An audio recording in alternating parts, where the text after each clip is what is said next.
And for the first time, the Swans are onward to victory.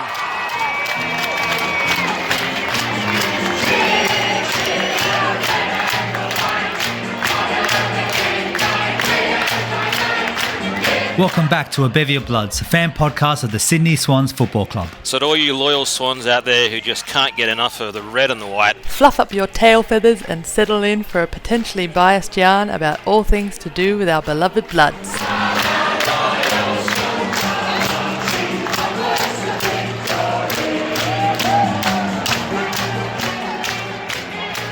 G'day there, Cygnets and Swanlings. Welcome back to A Bevy of Bloods. You're joined as always by the crew from Sydney and a bloke from Finland. I am Chris and this is Jen. That's right, you lucky loyal Swans fans. Welcome back to the podcast. Now remember, if you enjoy what you hear, make sure to give us a like and a follow. Okay, let's kick things off with a quick game recap. Over to you, Steve-O. Thanks, Jan. Great to be here. Yeah, lucky Swans fans indeed. Last Friday, round one, first game of the AFLW season. Our Swans at the absolutely sold-out, heaving North Sydney Oval knocked off Collingwood Magpies by 15 points. Final score, 8 goals, 2 behinds, 50 to the Swannies, to 4 goals, 11-35 to the Magpies. Great way to start the year. I'm buzzing to talk about it. It was a particularly awesome game to be at. Of course, season opener against the PIES. It had everything. It had some biff. It had some goals. It had some good play. It had a crazy crowd calling for blood. It was brilliant. Steve-O, the game in itself, your first impressions, how did you feel about it?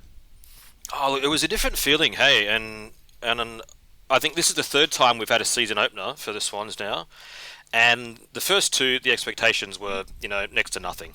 This time, I was sitting there watching it thinking, I really am wanting to win this game, and I think I'm going to be disappointed if we don't, because this is a real chance to test ourselves early against a strong team who's been a consistent team in the AFLW for quite many years.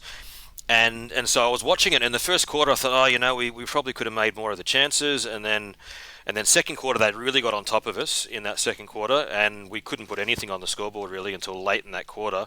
And I was thinking, okay, we're probably going to go down here by 10, 20 points, like a valiant sort of loss, and it's going to be a kind of a flat start to the year. But then third quarter, the girls came out firing, and they pumped them and set up a massive match-winning lead. And it was a really, really good way to start the year, and that's set my expectations, I think, for the next 10 weeks. Yeah, totally agree, Steve-O. It did feel like on a number of occasions Collingwood were about to break the floodgates, particularly in that second quarter. They were peppering at the goals, but fortunately for us they weren't as accurate in front of the sticks as we were. But they had a couple of players, particularly Benici, in that second quarter. She was hunting. She was swooping as a magpie, I'd like to say. A swooper, yeah. A swooper. She was everywhere. Yeah.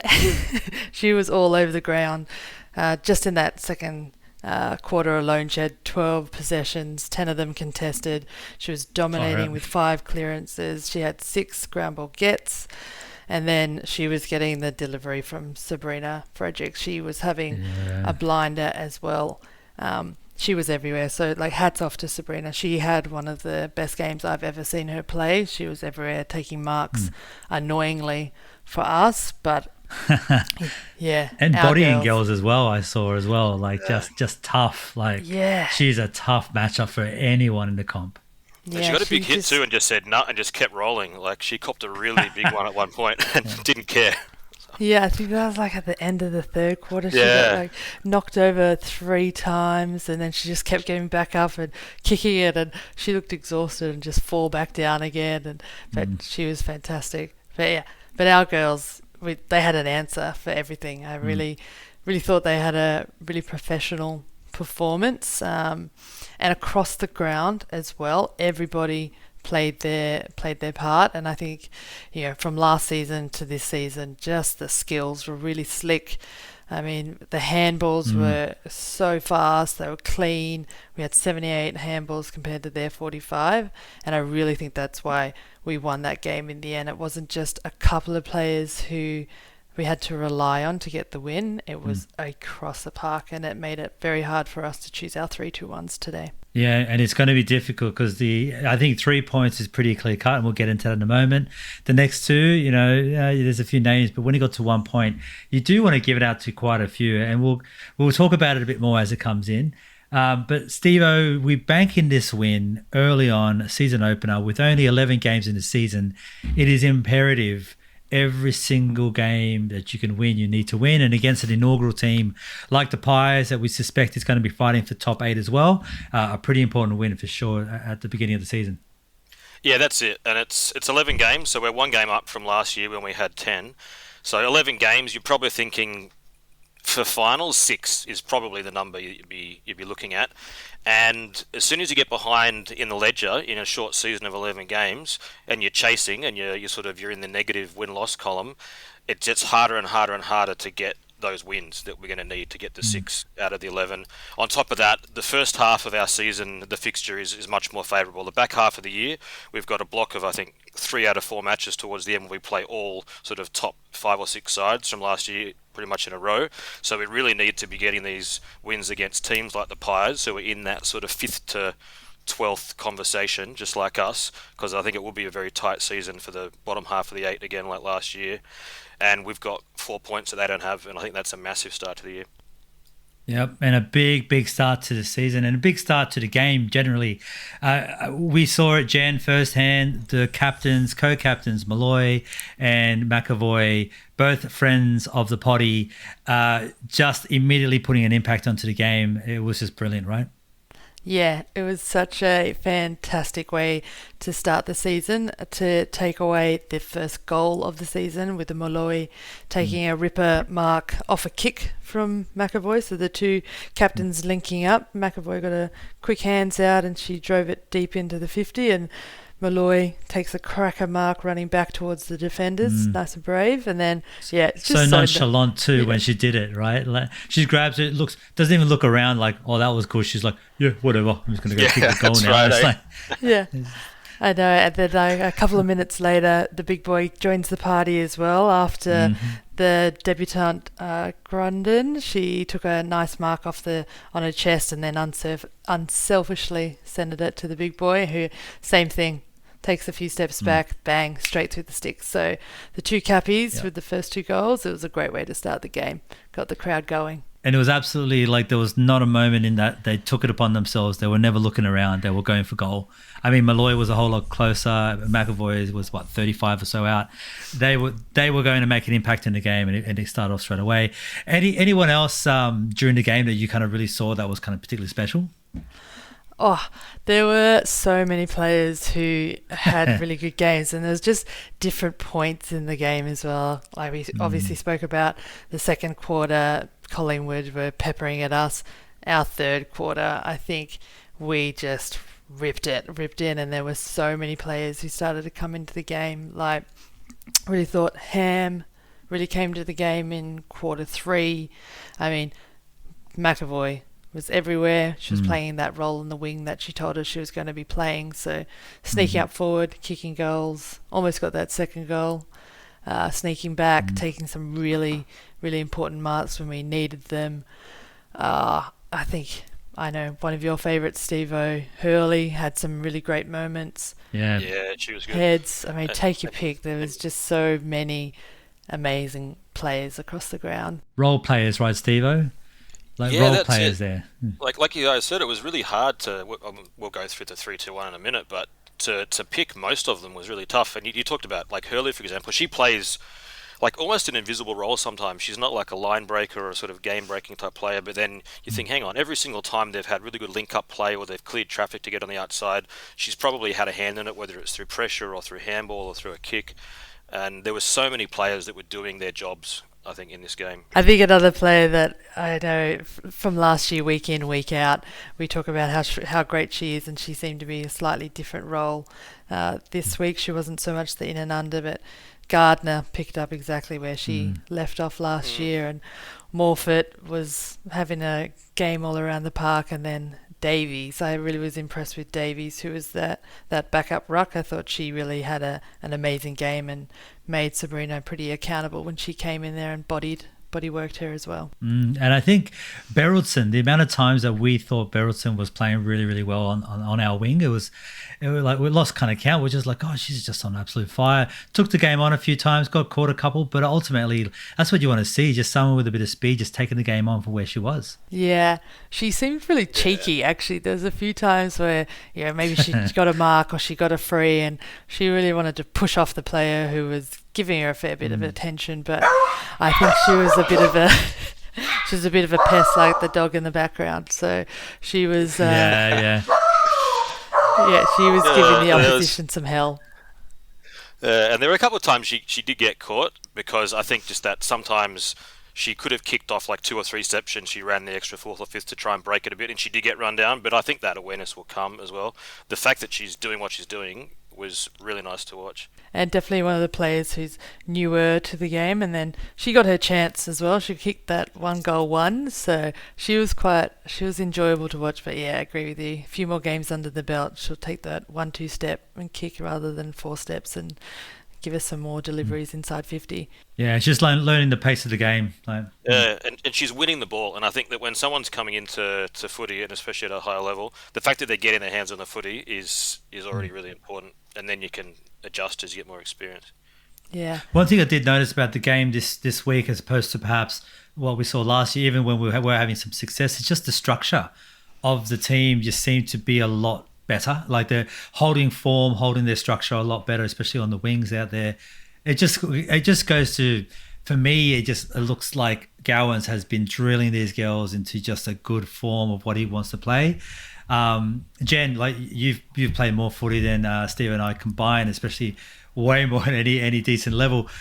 I mean, hey, Finland footy is pretty good level, mate. Let's not be rubbishing the Finland Australian football league. I'm not talking smack about the Turco Dockers. I know you guys won the comp, but we did. Yeah, we should do a bit of a shout out. But Jen, I guess in terms of what you would need from a coach to kind of just build that structure, you can build from that, right? Like that's the base code, and then now it's just a matter of connection between the girls. Yeah. Well, in our little interview with Lucy earlier in the week, she spoke really heavily about his football smarts, and he's such a football nerd, and that they've been trying some new things at training in terms of how they wanted to move the ball and the structure behind the ball, and how he would tell them something, and she turned around and said, "Oh, of course, that makes sense. Why have we not done that before?" And I think we saw that several times in the game. I know there was a passage of play where I think actually it was Saghetti. She did this like spin out of a tackle, handballed it, I think, to Gardner. She did one more handball, banged. Probably McAvoy, I think, kicked, and Priv took an amazing mark on the other side. And that was moving it from one wing across to the other side, and then we went down their other wing. So they really started to look for those 45 kicks and some switch kicks, which actually started happening in quarter 3. We were really yelling at half time. Despite us screaming like buggery, we just switch it. We had like 3 girls out on the fat side of it, like, just get it out this side. And immediately in quarter 3 they did that, and that led to a goal. So I agree with you. Just really professional. They just really set up. Everyone looked like they had a role to play, and they stuck to it. And then, some of our key players, like I know Steve, you were impressed with BT as well. Just her set up from the back line and then driving it forward. Definitely, yeah. Yeah, I think Steve-O, McAvoy, you kind of noted her game generally. And I mean, let's not mince words here. She did get herself 3 points in the Bevies Bob medal. We don't have to mess around with it too much longer. And she also got a starting point in the Team of the Week this week. Her stats this week just were wild. Yeah, they were like really just like her numbers, but then her impact in different parts of the ground was something I really loved. Like, there was one point I was watching the replay last night, so I had something to talk about today. And because when you're in the heat of the moment, you don't really pay much attention because you're screaming at the TV and whatever. But but in the first quarter, there was a period in the first quarter. It was about, I don't know, 90 seconds, maybe 2 minutes, and McAvoy had important touches in the back pocket, across the centre, and at half forward in a 2-minute block. And that tells you how hard she's running, how hard she's working, and just how much she's positioning herself in spots where she's going to be able to impact the game. And I think we didn't really get reward for effort in that first quarter, but it was not because of anything that she didn't do. Yeah, exactly. Jen, what about you? What are any key items that you noticed in particular about the game and the stats there? Yeah, 100% agree with all things Lucy McAvoy. What you've just said there, we were absolutely in love with her on the night, and watching it back, she was everywhere.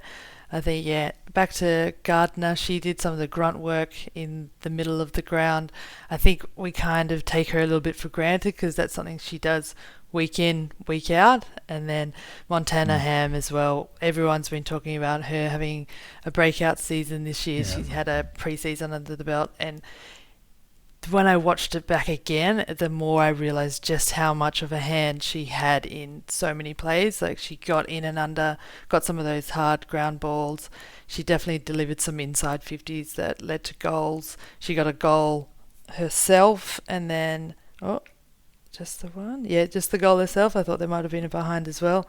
A couple of clearances, heaps of disposals, kicks. I think that was just a lead up to what she's going to provide in the next coming weeks, and we're pretty excited about her as well. Yeah, exactly. I think she's going to be one of those ones that we've been talking about it for some time, but just injuries have just kind of held her off. But you see that spark and you see those moments of just brilliance, and we're starting to get there. We're starting to get there with Montana.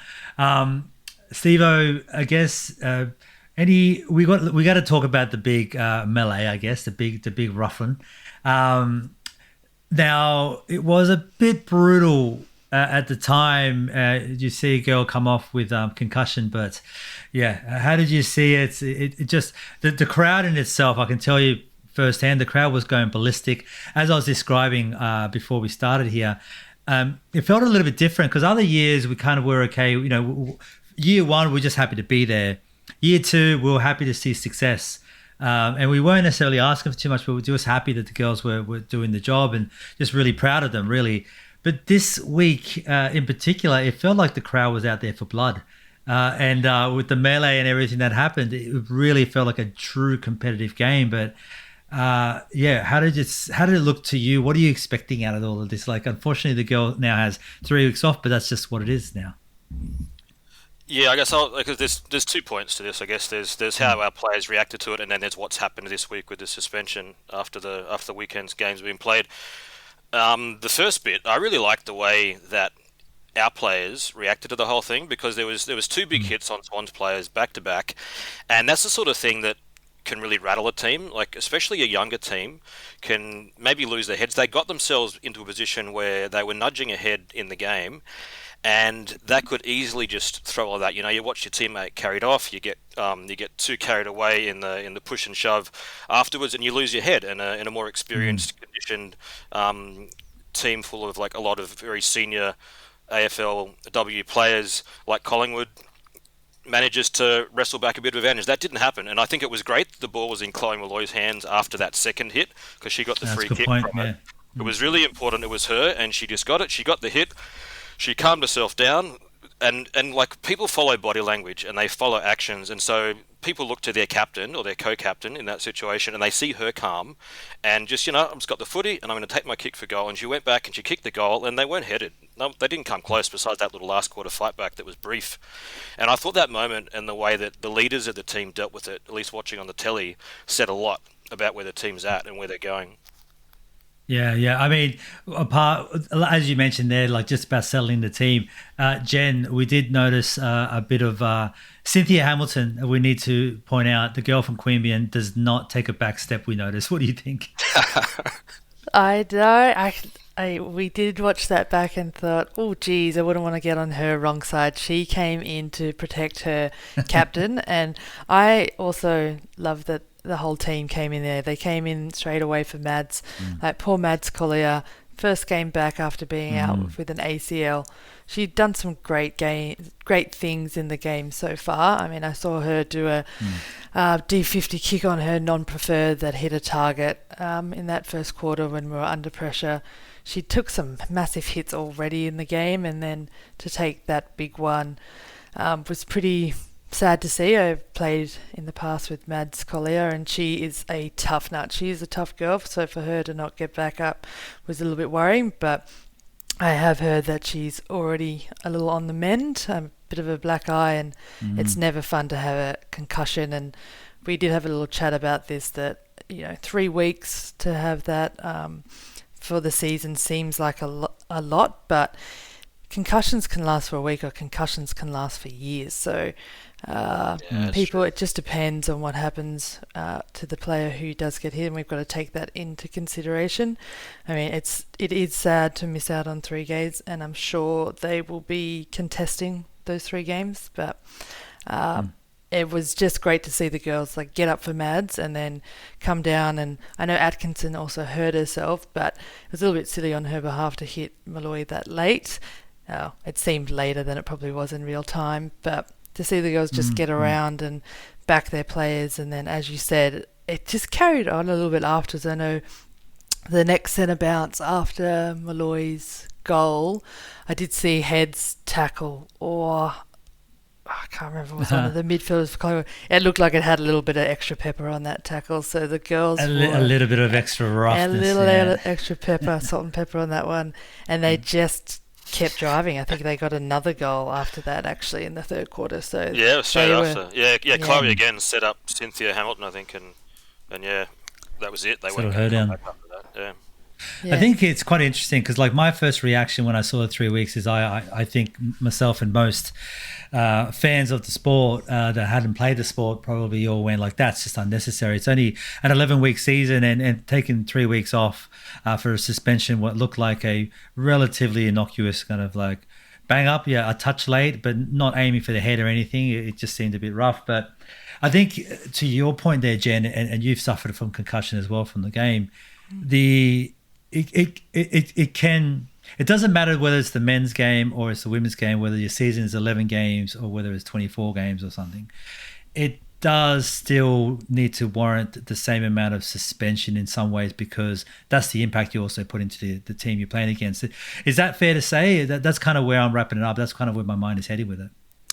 Yeah, it does sort of. Yeah, it does sort of depend, I guess, on the recovery of the player as well, and I think they take into account what happens to them. And I think on the film and on the night, it did look like a clean hip and shoulder, and I'm guilty of that myself. We all love a good bump, and the difference was Tani White came off with an egg on her head, and we know that Maddie's got a black eye, so there had to be some head contact there. So I think that's where the difference is. But yeah, 3 weeks I can understand. If that was me who was getting the suspension, I would be pretty upset, because that is about a third of the season. But if you're the player who gets hit, and let's say it continues for longer and you miss more than the protocol, then you're also pretty upset that the person doesn't get more than what you're missing. So there is a bit of a balance there. Yeah, I know. I think what I would really dislike, and I don't think it's a controversial statement anymore to say that the AFL's MRO and tribunal systems are so fundamentally flawed that they need a total review as soon as possible, because they're just dysfunctional in so many ways. But I'd like to see some sort of consistency across competitions to understand where people sit, because if you think that was 3 weeks out of an 11-week season, if you double that to what the men's season is 22, 23 weeks, that's like a 6-week suspension in the men's competition, bearing in mind also that they're very highly paid professionals, all of the men. On top of that, then we look at the one that happened a couple of weeks ago with bloody Dan Houston from Port Adelaide, absolutely annihilated Rankin with what was a completely filthy cheap shot, and he gets 5. So proportionally, that's less than what we just see in this game. It just doesn't add up for me. Yeah, okay, that's fair. I think we've got 3 positions of where we stand with it, and we think we can all totally appreciate why we all feel that way. And I think if we spoke about this longer, I could be turned to either Steve-O's or Chen position along the way. I think it's just the nature of it. But I think to your point, Steve, I think there just needs to be a bit more an acceptance of just the size of the size and what the size of the suspension is for the women's game. I think it just needs to be factored in. All right, trying to move on. Jen, another big player of the game outside of people getting knocked out and black eyes and punch ups and everything else. Talk to us. What was one of your bigger plays? Yeah, I've written down here, I thought one of the big plays of the day, other than those one, was that last play of the day. Fourth quarter, I mean, the Collingwood player did a barrel kick in from the D50 from the goal square, which is exciting in itself to see a barrel in the women's game. BT came in once again, does what she does. Any part of the game, to be fair, yeah. Any part. BT came in, did BT things. She spoiled it away from the Collingwood player. Ham was there. She got the hands to Gardner. She did a little hands back inside. Quick kick, and then Ham had followed up her own work, got another mark, and then she did a long kick into the 50, comes into Priv. I mean, Priv could not get a whiff of the whistle all day. The amount of time she had arms over her shoulder, she was being held. I think Benici took her feet out. Like, she was getting so much attention, and the whistle was not coming, but she took her moments when she could. On that last minute, grab, snap for goal, gets her second goal of the game, boom, siren sounds. It was just like the crowd erupts, just like, yes. It was so amazing. It was awesome. I was actually on that side of the ground because I was at that big grandstand there recording the song for the intro that happened just a couple of minutes ago, of course, and that was right in front of me, and the noise that erupted when the goal was kicked was loud as hell, and then the whistle, the horn went, and then it kicked up another 20 decibels. It was just nuts, and it was just such a great way to finish it off. And I think the picture we're going to use for this podcast for this week is her celebration afterwards, and you could just see her animalistic intention there. Priv. I love a bit of Priv. She can't get enough of her. Yeah, it was almost like finally she got some back for the amount of attention that she got. It was like almost in their face again. There was just, she took her moments where they came.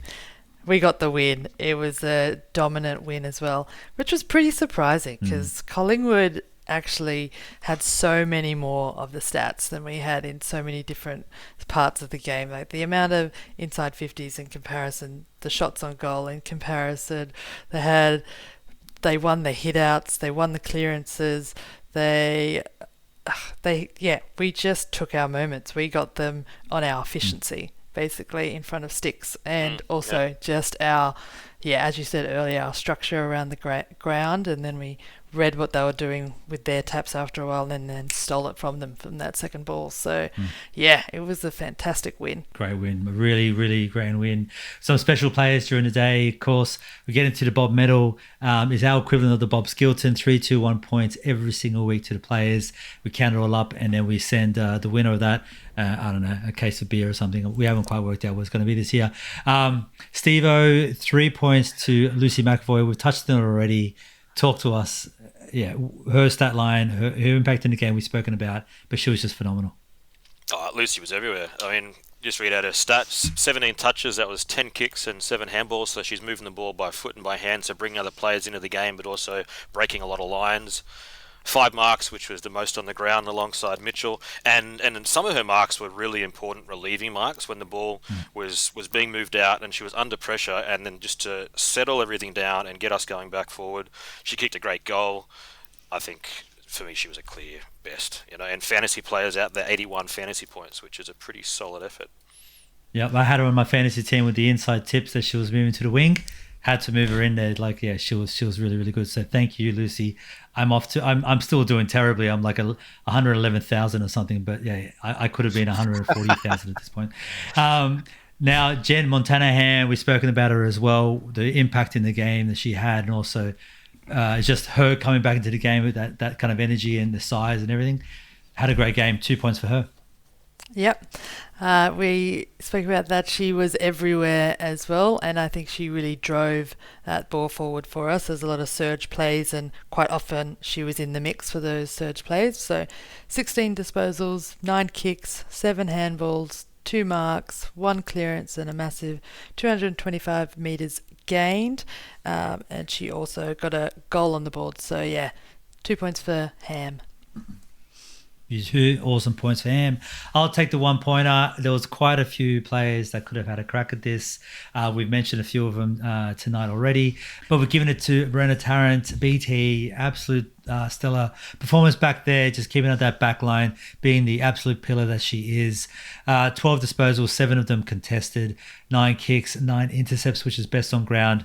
Just a really, really great game. And not only what she was doing with the ball, as those stat lines basically show, also what she's doing off the ball with bodying her opposition and just being that support player everywhere, making sure that no one was loose in that back line. So, yeah, 1 point for Tarrant. So, yeah, McAvoy, Ham and Tarrant with the 3-2-1 this week.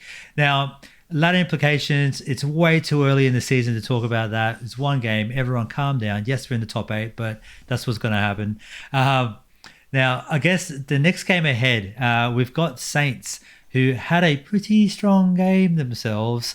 Jen, I might throw it back to you really quickly. The Saints, what are we looking at having up against them? Yeah, they put on a pretty dominant win over Gold Coast, and they also had a bit of a spread across the park. So they had 10 different goal kickers. I think someone for us to watch out next week is going to be Jessie Wardlaw. I think as a forward, I think she also had the highest disposals for St Kilda.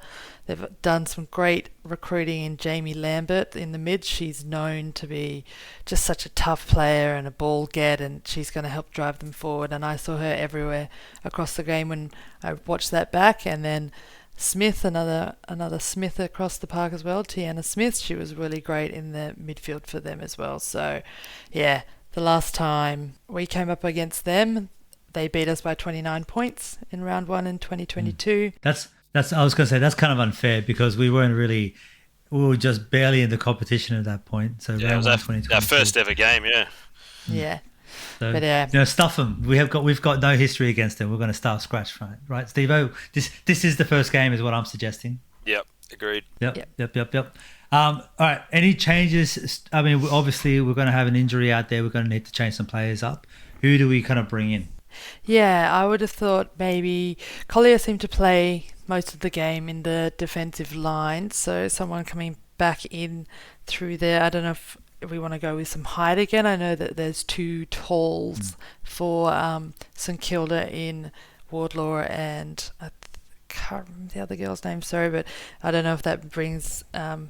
Mitchell back in or whether we go same for same in Maddie and maybe bring Lisa Steen back in with her hard run and hard guts. But yeah, I think that's going to be a tough one for the good old coaches to figure out if they're doing the matchups with height or they want speed. That forward line is pretty damn scary, as you mentioned there, and just what they did to Gold Coast, which is a very competitive side, and they seem to have shut down Charlie Rowbottom pretty successfully. So there is something to be said about, like, they look like they're the real deal at this point. I know it's only round 1, but yeah, beating competition like that successfully as they did is pretty special. Now, one last thing. I just want to quickly give a congrats to Steve-O for winning the Finnish Cup. What is the Finnish Cup? Do you get like a moose head or something? What's the process? If that makes it more entertaining for you, then sure, we get a moose head. You get a moose head that's been shaped into a form of an AFL ball. But the Turkle Dockers, your team, won the competition, right? That's what I'm getting. We did, yeah. We have an annual series here with Helsinki, so it's a 5-match best out of 5 series. We lost game 1 and then we won games 2, 3, 4. So that's it. 3 years in a row. Champions. That's it. Take that, stupid Helsinki. We've got winners here. Yeah. We do play in black and white though, which is possibly a problem for some Swans fans. Yeah, it is a problem. It's a problem for me. And for Jen, clearly. So yeah. How do you think I feel wearing it?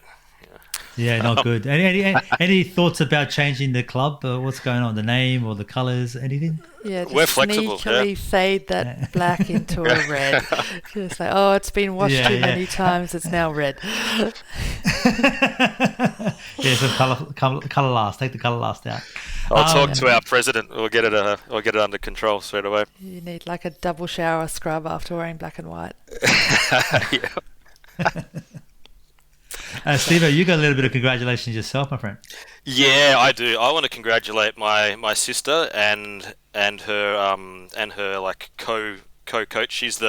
My sister is the manager of an Auskick centre in Australia, and so her and then the coach of the team. So they've been running it this year, and it's the first year because my sister's little boy has started playing footy, and my other niece and nephew also played at the same centre this year, and they were named the best Auskick centre in their region this year at the end of year awards. So I think we spent a lot of time. Yeah, we celebrate players a lot, and we celebrate fans and stuff. And when we talk about how we actually get these players in the first place, it's because people like my sister and her coach that they do so much work to give kids these opportunities. And I was at their centre. I was visiting Australia in July, and I went to the centre and saw their training and went to a game day, and the little dog was probably there too, just making a comment. And I was there, and it was amazing because there was two full games of Auskick going on, loads of little girls, loads of little boys playing, and none of this exists unless you have volunteers. So it's a shout out to my sister and the rest of it, but also to all the volunteers for running Auskick and footy everywhere. That's it. And doing God's work. I mean, all three of us, all from New South Wales, from different parts of New South Wales, all of us got introduced through football, through different media and through different ways.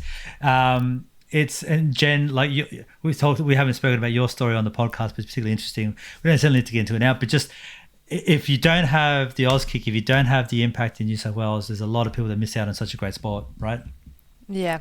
Exactly. It has to start from the grassroots, and the more popularity it gets, the more it grows, and you can't do that without your volunteers. And the more love there is and the more opportunity there is to play, then it just grows and grows, and more girls in particular, in regards to this podcast, are going to keep playing or start playing, and then the skills are going to start from a younger age, and that it just develops and grows from there. And each year we're going to get to watch better and better football, even though that game on the weekend, as we've just said, was pretty fantastic. So the only way is up for the league, the sport, and everything that we love to watch. Yeah, we've spoken about it before on the podcast, and I guess just like leaning into the outro here, when you look around at the game on Friday night, and it's just packed with teenagers, young teenagers, all, like you'd say, like 70% of them all girls, watching professionals play the sport that they are interested in. It's nothing is better. Like just spreading the sports availability to everyone is just such a big thing. So yeah, let's keep on the competition. It's round 1 of the AFLW 2024, and the girls are up, but it's just great to have a competition like this out there. I did skip over one thing though, and Jen, you did pick 9 points as a win during the preview. You weren't too far off 15. Now I'm going to pass over to you, Steve-O, as well, because I know you love a good prediction. Any predictions for this week? I'll have a bold prediction. I'll go gangbusters. I'm going to be... No, I reckon 5 points. Swans are going to win by 5 points, I'm going to say. All right, okay. Go, Jen, over to you. I think I'm going to be more bold than that one. I think we're going to continue to roll. So I think we're going to win by 17. Holy... That's big. I'm going to go with something even more bold, if you don't mind. I'm just going to outbold you all. I'm going to go with a draw for no reason. Oh. Wow. At least you're being brave and doing a prediction, so that's good. Yeah. That's it. I like it. And I hope you're wrong. Jen is Nostradamus. I am Nostradummy. I think that's what it's going to be like. So we're going to see how we go. All right. Well, that does bring us to the end of the episode for round 1 of the 2024 season AFLW. If you listen all the way to the end, we really appreciate you. We must have done something right. So please go and follow us wherever it is. Give us a like. And of course, please follow the AFLW. Make sure you get out to games, follow the content, get out there and support it because it doesn't exist without fans. So thank you very much. But you know what? We're going to see you. Probably none of us are going to be at the game, but we'll see you on the telly watching the game like ballistic. Until then, up the Bloods and Can you Swannies. Swans.